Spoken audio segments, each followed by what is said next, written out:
हमारे जीवन में सुख और दुख बिल्कुल धूप और छांव की तरह आते ही रहते हैं और हमें लगने लगता है कि हम अपने जीवन से बहुत परेशान हो चुके हैं। और इस दुनिया में अगर सबसे ज्यादा कोई दुखी है तो वो मैं ही हूं। तो आखिर हमें ऐसा क्यों लगता है और वो दुख क्या है? इस बौद्ध कहानी से हम समझ जाएंगे कि आखिर वो दुख क्या है। एक बार एक गांव में एक किसान अपने दुखों से बहुत दुखी था। किसी ने उसको बताया कि तुम अपने दुखों के समाधान के लिए बुद्ध की शरण में जाओ, वह तुम्हारे सभी दुखों का समाधान कर देंगे। यह सुनकर वह किसान बुद्ध की शरण में चल पड़ा। वह बुद्ध के पास पहुंचा और कहा, हे महात्मा, मैं एक किसान हूं और मैं अपनी जीविका चलाने के लिए खेती करता हूं, लेकिन कई बार वर्षा प्राप्त नहीं होती है और मेरी फसल बर्बाद हो जाती है। किसान ने आगे कहा, मैं विवाहित हूँ, मेरी पत्नी मेरा बहुत ख्याल रखती है और मैं उससे प्रेम भी करता हूँ, लेकिन कभी कभी वह मुझे परेशान करती है, जिससे मुझे लगता है कि मैं उससे ऊब गया हूँ और मुझे लगता है कि अगर वह मेरे जीवन में नहीं होती तो कितना अच्छा होता। गौतम बुद्ध उस किसान की बात शांतिपूर्वक सुन रहे थे।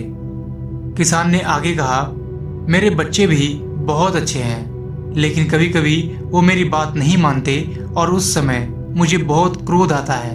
लगता है वो मेरे बच्चे है ही नहीं। किसान ऐसी ही बातें बुद्ध से करता गया और उसने अपने सारे दुखों को एक एक करके बताया। गौतम बुद्ध ध्यानपूर्वक उस किसान की समस्याओं को सुनते गए। उन्होंने बीच में एक शब्द भी नहीं कहा। किसान अपनी समस्याएं बताता चला गया और आखिर में किसान के पास बताने को कोई भी समस्या नहीं बची। अपना मन हल्का हो जाने के बाद वह चुप हो गया और बुद्ध के जवाब की प्रतीक्षा करने लगा, लेकिन बुद्ध ने कुछ नहीं कहा। किसान अब और सब्र नहीं कर सकता था। वह आवाज ऊंची करते हुए बोला, क्या आप मेरी समस्याओं का समाधान नहीं करेंगे? तो बुद्ध ने उत्तर दिया, मैं तुम्हारी कोई सहायता नहीं कर सकता। किसान को अपने कानों पर यकीन नहीं हुआ। ये आप क्या कह रहे हैं? लोग तो बोलते हैं कि आप सभी के दुखों का निवारण कर देते हैं, तो क्या आप मेरे दुखों का निवारण नहीं करेंगे? बुद्ध ने कहा, सभी के जीवन में कठिनाइयां होती हैं। तुम्हारे जीवन में कोई नई कठिनाइयां नहीं है। ये कठिनाइयां तो सभी के जीवन में आती जाती है। कभी मनुष्य सुखी होता है तो कभी दुखी, कभी उसे पराये अपने लगते हैं और कभी उसे अपने लोग पराये लगने लगते हैं। ये जीवन चक्र है, इनसे कोई नहीं निकल सकता। वास्तविकता में हमारा जीवन कठिनाइयों से भरा हुआ है। मेरा, तुम्हारा और सभी लोगों का जीवन समस्याओं से ग्रसित है। इसलिए मैं इन समस्याओं का समाधान नहीं कर सकता हूँ। यदि तुम किसी एक समस्या का उपाय कर भी लो तो उसके स्थान पर एक नई समस्या खड़ी हो जाएगी। यही जीवन का अटल सत्य है। यह सुनकर किसान क्रोधित हो गया। बोला, सभी लोग कहते हैं कि आप महात्मा हैं। मैं यहाँ एक आस लेकर आया था कि आप मेरी सहायता करेंगे।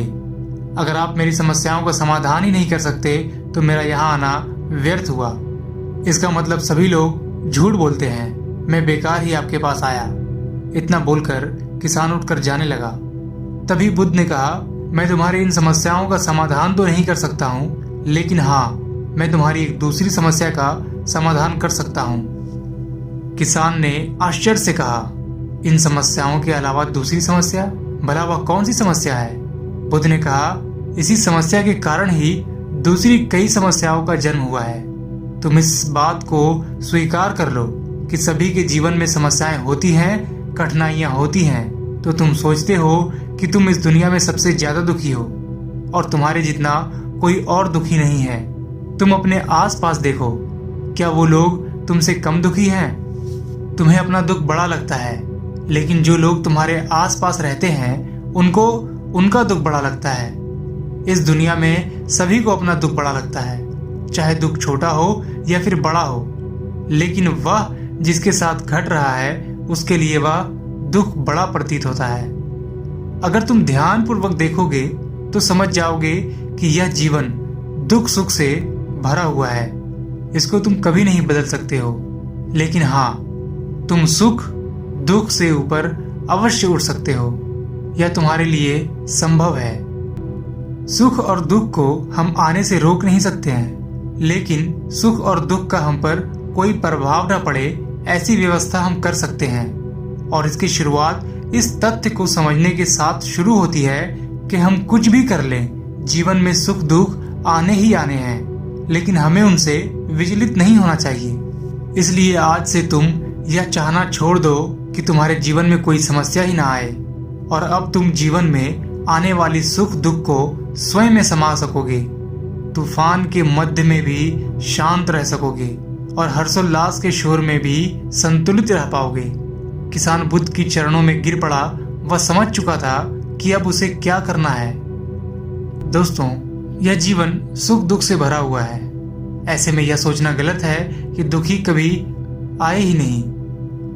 इस छोटी सी कहानी में बुद्ध द्वारा कही गई कुछ बातें जो हमें दुख से घबराने या सुख में अत्यंत उत्साहित होने की जगह एक संतुलित जीवन जीने का संदेश देती है।